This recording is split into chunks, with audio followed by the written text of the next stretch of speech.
Hello, my name is Victoria Elliott. I'm the marketing manager for Mutare. Thank you so much for joining today's online event, cyber attacks, breaches, and the lawsuits that follow. Today, we're focused on a CEO's perspective of the evolving cyber threat and financial risk. So let me do some introductions. Today's session is led by Sean Blair, our president of Mutare, and also Chuck French, the Chief Growth Officer for Mutare. This session is open for questions, so please feel free to type your questions in the webinar box or click on the question icon to pop out the type form. And now I will turn you over to Chuck French. Good morning, Chuck. Good morning, Vicki. Thank you for that, and good day, everyone. Thanks for joining us. Again, my name is Chuck French, Chief Growth Officer for Mutare. I'm moderating our session today with Mutare's president, my colleague, and my friend, Mr. Sean Blair. So I'll start by saying, Sean, this is such an important discussion, and thank you in advance for sharing your knowledge and experience with us today. But before we get into this, let's ask the audience a question so we can have a better understanding of their experience in cyber or ransomware attacks. So to do that, we have prepared a poll question. And here it is, launching now. We'll give it a few moments. It's being distributed.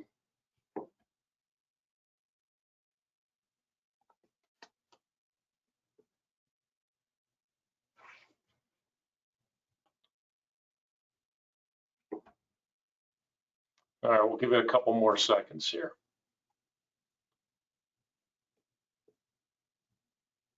And close. Well, very interesting. Clearly, most of the audience has, and that's not to be unexpected. They've had some sort of a incident. And for those that have not, congratulations, you're fortuitous, but remain diligent. And as you'll hear from Sean, it's pretty scary out there. So thank you for participating in that. So I'm going to start asking the first question here. Sean, tell us about your background and some of your experience related to cybersecurity and ransomware. Yeah, thanks, Chuck, and thanks to everyone for attending. We probably should have asked a follow-up question of saying how many of you personally have credit monitoring provided by a breach of your data from a vendor or a store you use or card. I think that we probably have a much higher yes population on that. My background is transactional software. I've been in the marketplace for about 30 years, such large companies as ADP, the Sabre Group, medium-sized companies, Cyborg Systems, and Mutare. I've been at Mutare about the last 8 years. I've been through mainframes, client servers, distributed solutions, the early days of SaaS when we were all using Citrix to get a thin client environment.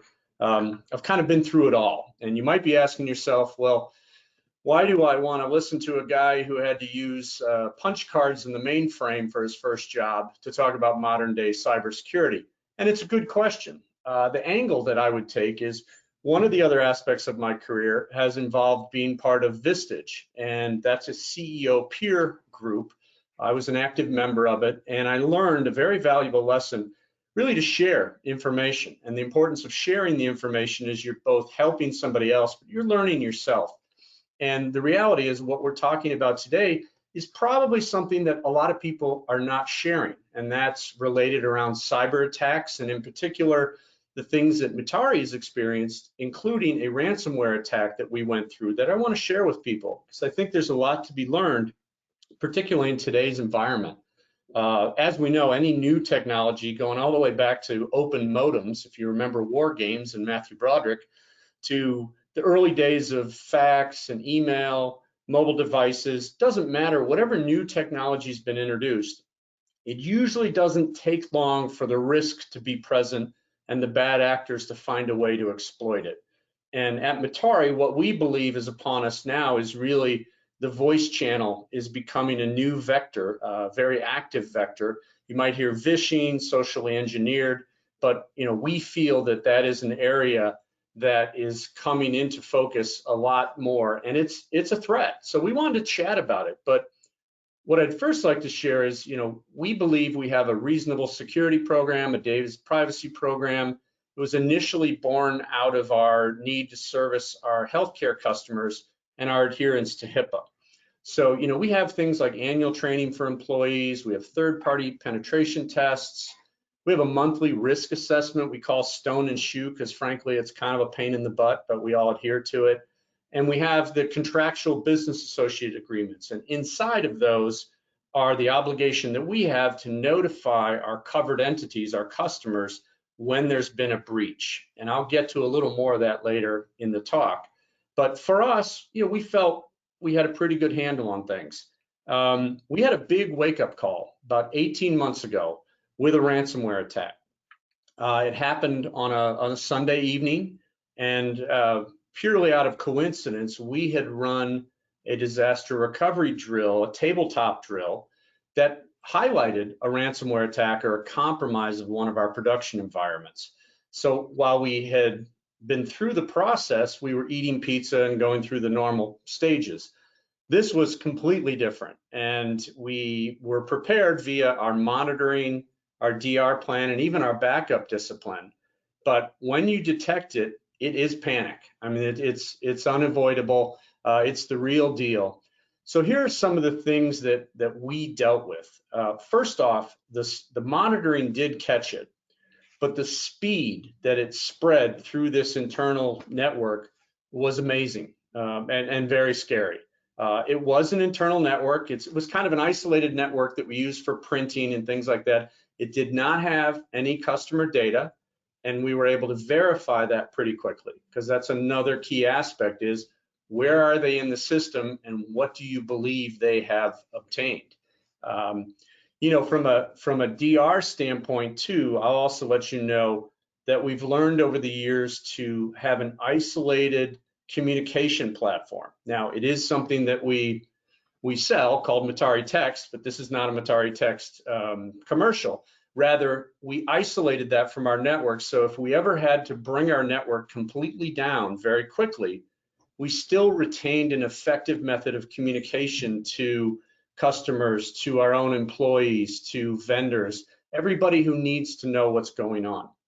And for those of you that might be aware of the recent Fidelity National, which is a very large mortgage company, they got attacked this week. And as I checked this morning, they are still unable to send and receive emails. And if you call them and leave, you'll hear a voice message saying they're under attack and they apologize, yada, yada, yada. But really think through that, because we happen to have that, which was very important for us. We were able to get to our employees, say, stay off the network, this is what's happening. We were able to communicate with customers from our contractual obligations to let them know what was going on. There was no disruption to production, but we had contractual responsibilities that we were able to meet because we'd thought through this. By Monday evening, as we're kind of rebuilding our environments and we were using the backups, that we had good backup discipline, that's when we started to get the ransom calls.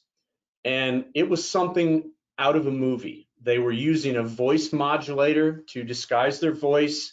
I will tell you that they abandoned that pretty quickly because it was very hard to understand them, and they really struggled to say the word Mutare. It was coming out very odd. They literally turned it off, somewhat out of frustration, and the voice was unmistakably Eastern European. And it was a call that came in the off hours. We were all still in the office working on this, and it was the classic, we have your data and we'll release it unless you pay us. And we were in a spot where we knew that we were pretty sure the data they had was not anything that would be compromising to us. But to go through the process and receive these calls is very, very intimidating. So one of the things I want to share is you really do need to think through, what would you do? What department would be responsible for this? How would you communicate? If you had to bring down the entire network, do you even have a communication channel? The next thing we did was we contacted the FBI, and we did speak to an agent almost immediately. Just completely incidentally on the side, this agent was recently speaking at a security conference. He was the keynote speaker. So we kind of felt a little good that we were talking to somebody that heads this up at the FBI. He was very adamant that we do not screw with the ransom calls. I mean, they were happening every couple hours. and they were very, very aggressive. They kind of used pressure techniques, as you might expect, but he said, don't. And by their early analysis, what they recommended to us is we were dealing with Lockbit. If you haven't heard of Lockbit, they are one of the most notorious and aggressive ransomware gangs. In fact, in preparation for this call, I can tell you that just last week, they compromised India's national aerospace labs, and they also took down an Egyptian payment firm called, I think it's called Faure, similar to PayPal, but it's all in Egypt. Lockbit's the real deal. And as a side note, they actually sell ransomware as a service, or RAS, to other startups looking to become, new players. So this is a real company, the real deal, and we were very, very careful, but we just took the FBI's recommendation, and we kind of just politely said, that's okay, we're not going to pay, we feel we're okay.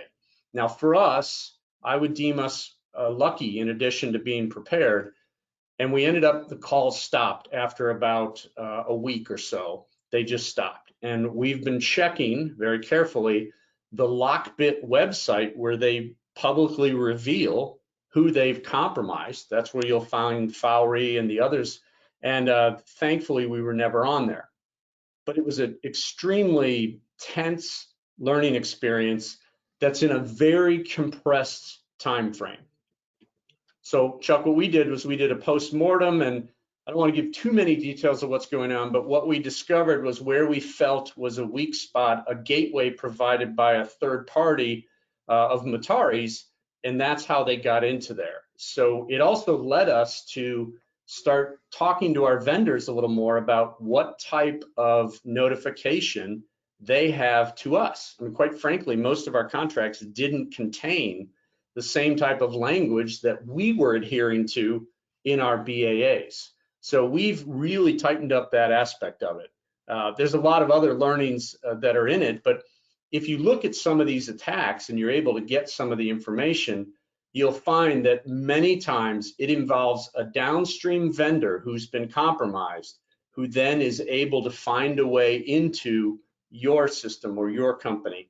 And you've got to be able to work with those vendors and entrust with them that not only do they have best practices, or reasonable, as we'll talk about, Yep. but that they're actually notifying you in a very timely manner that they have been compromised. Well, Sean, I'll speak for the entire company. I mean, in terms of our perspective on this, we were all impressed about how our teams handled the ransomware attack. We were prepared, but you just never know, right? And when the breach happens, and in our case, the preparation paid off, and we feel like we had a good outcome. But moving to our next question, what are those new developments you see out there and observations you're seeing in that cyber threat landscape that people should be aware of? Yeah, I mean, it's I'm sure the people listening right now would say it's difficult to pinpoint because so many situations have very little information to go by, right? I mean, you can assume it's a combination of vulnerabilities, perhaps within a network, or a combination with human error. But how many times can you find executives that are willing to talk about it, particularly from a publicly traded company? And so you end up having to listen and try to find patterns and understand things. And for me, as of late, compromised or stolen credentials seem to be the buzzword that keeps popping up, that stolen credentials were obtained. And so you're starting to figure out, okay, but how did they steal them, right? What type of attack was it? These are very well organized. Lockbit is a regular company, right? They're a very worthy adversary. And if you're not respecting them and their innovation, you're going to be in a lot of trouble because they can pivot on enhanced security almost as fast as you can put it in place. So as far as the trends go, one of the things that's near and dear to us, obviously, is we're seeing more and more evidence of voice-based attacks. And that is an effective weapon when combined with socially engineered attacks. From what we know from the recent high-profile MGM Resort attack, that appeared to be someone calling into their IT help desk with enough information, perhaps gleaned from LinkedIn or whatnot, that they were calling and they knew the profile of the person they were calling, they impersonated that person, and they were able to get credentials reset. And from there, it was lightning speed. Caesars might have been the same. We know that Robinhood was a phishing attack. There's been ones at Twilio and Twitter. So the voice is clearly becoming a vulnerable spot. And I would say that, obviously, Mutare, we have a voice traffic filter, but rather than talk about that on here, I would share that we developed it initially really as a productivity improvement to get rid of those annoying nuisance robocalls. I would say over the last less than a year, we've seen it move at lightning pace, that these spoofed calls are part of this socially engineered attack. They may be combined with a smishing attack on the SMS side, but as far as the social engineering goes, any kind of psychological manipulation is a powerful tool. I really do feel for whoever the poor help desk person was at MGM who ended up flipping the wrong switch to this, because that's a human error is always the vulnerability, and you can't always just train it away. So, we're trying to figure that out. I think I would also add, Chuck, that we have a lot of customers that come to us, very large customers. They force us, as part of proper due diligence, to fill out security questionnaires, 300 questions about all aspects of your environment, your security, your policies. A lot of times they're engaging a third-party firm, reputable firms like Cyberattacks. We engage and work with all them. I will tell you that I've noticed the deficiency of questions around ransomware and ransomware response and things like vendor notification of attacks. And I haven't seen much on the voice channel side. It just seems like that those are open gaps that are even present from the people that you're engaging to do due diligence on behalf of your customers. Now, typically you'll see over the years that eventually there'll be a section. It might start as 2 questions and it becomes its own tab and whatever. But by that time, it's usually born out of the fact that there's been numerous attacks and they kind of have to quickly update their due diligence questionnaires. Well, so that's definitely a trend I've seen.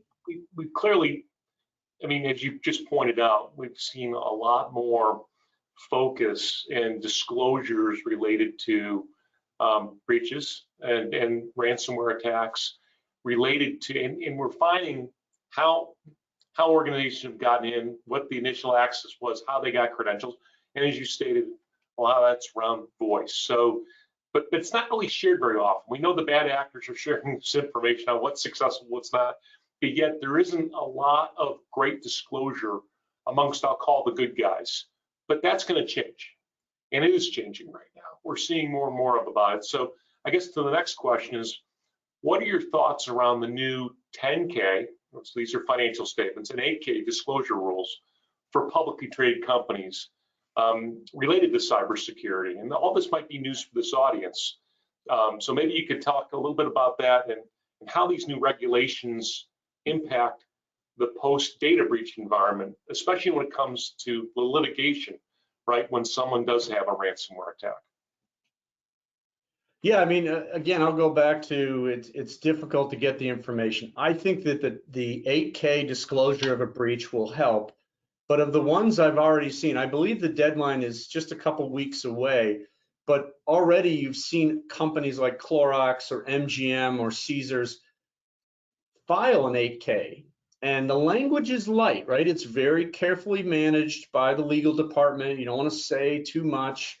But again, that's where you see that stolen credentials term come up. But you have to be very careful, because within those disclosures, you're actually providing fodder for the lawsuits that will inevitably follow. Just make sure everybody follows. Yeah. What we're talking about is on December 18th, publicly traded companies are going to be required within 4 days of having some sort of an event. They would call material. They're going to have to file an 8K filing. In addition to that, every year they're going to have to share with the world their cybersecurity governance policies, amongst some other things. So I just want to give a little bit more context as you're providing this, because it's possible our audience isn't even aware that's happening on December 18th. Yeah, it's already starting in a sense, but December 18th will be the moment.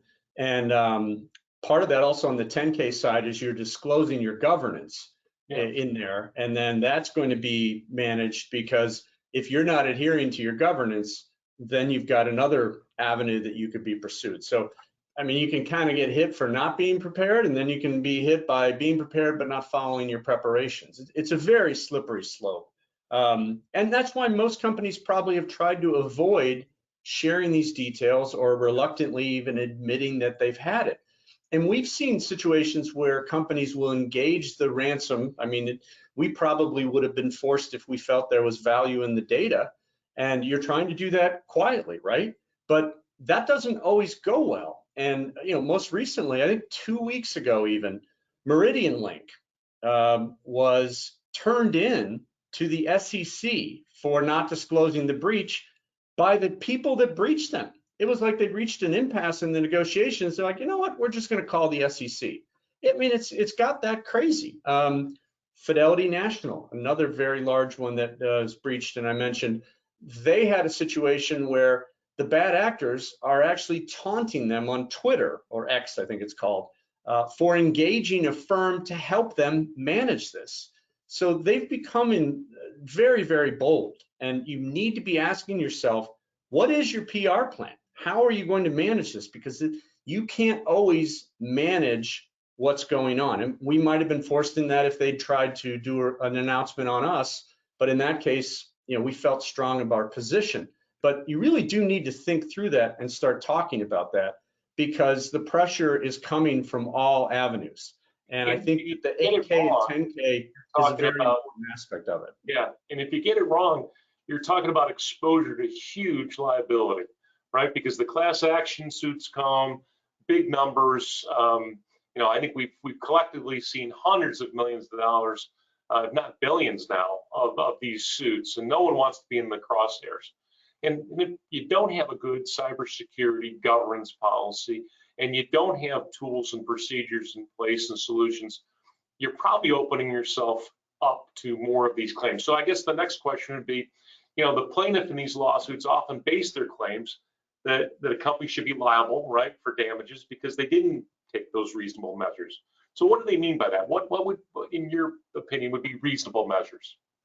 Well, I mean, it's reasonable is an interesting word. I would suggest that everybody go and read the MGM class action lawsuit that was filed. I've been reading these lawsuits to try to glean additional information, and the word reasonable is in there 35 times.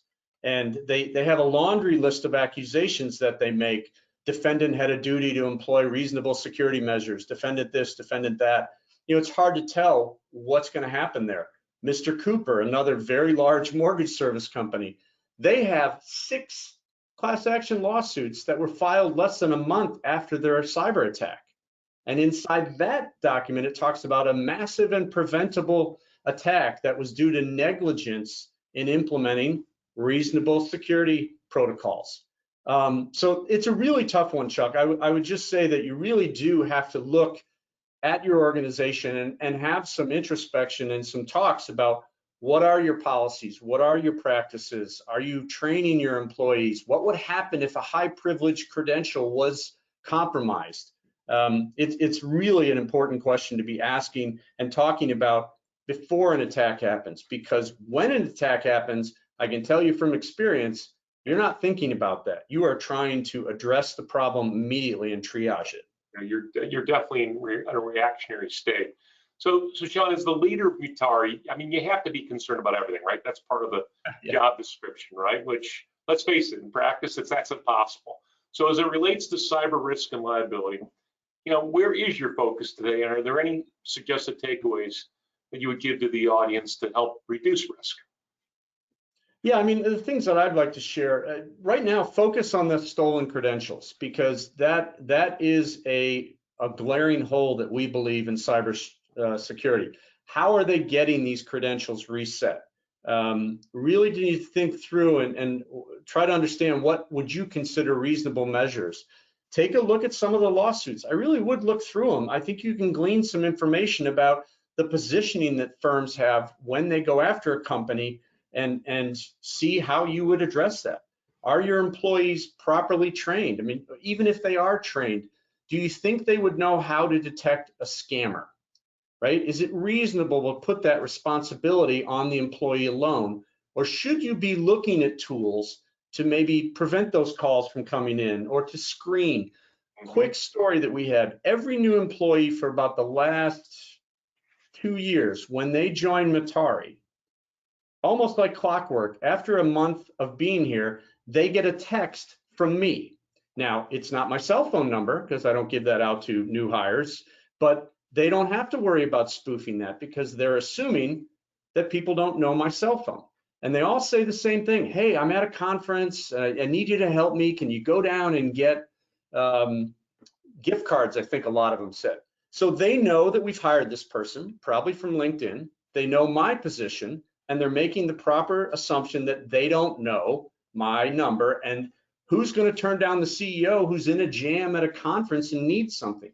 It's that type of eagerness and desire to help that I think opens people up to bad phone calls and smishing and other things. So respect socially engineered attacks because there's a lot of effort that's put in there. And from our standpoint on a reasonable side, we would say try to block those nefarious calls at the onset and try to also tell people it's part of our onboarding process now. Hey, welcome to Mutare. Here's these forms to fill out. By the way, you'll be getting a text from our CEO. Just ignore it. Should we even have to do that? Yeah, you kind of have to in this day and age.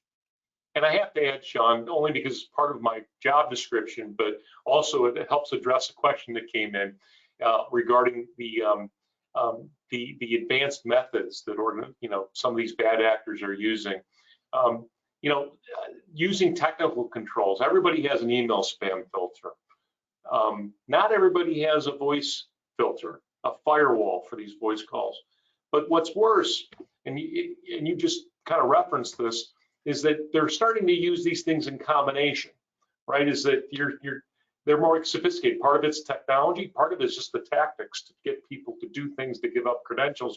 They're sending an email, then they're sending a voice call, or they're sending an email and asking you to call out to somebody, combining these things to make it look more legitimate. And I guess the message here would be, hey, technical controls can help. Solutions can help humans. So I would just add that, and this helps address one of the questions that were out there. So I want to make sure we got to that. Maybe now, Sean, we could open it up to the audience, see if there's any more questions. Sure. And we'd be happy to answer them. While we're waiting, Chuck, I would also say one of the wrap-up things is really think through your vendors, right? I mean, a lot of times as part of your business continuity planning, you already know the key systems that you're dependent on. Does your agreement with that vendor have a clause in it that will notify you very promptly of a potential compromise? You really do need to think through who is supporting you in supporting your customers, and are they going to alert you? Are you going to be one of the first ones they notify in an attack? Because it really is happening that quickly. Well, and a lot of attacks happen that way, right, through the vendors, as you pointed out. So here is a good question, and then actually the answer to this, Sean, I'll turn obviously to you. The answer might also serve as a really good closing statement as we come up at the end of our time here. What types of cybersecurity solutions or practice should an organization have at a minimum to reduce the risk of being hacked and, importantly, reduce their litigation risk? Yeah, I mean, I would say probably have a very difficult conversation with the people in charge of protecting you, and not just accept, hey, are we prepared for a ransomware attack? Yes.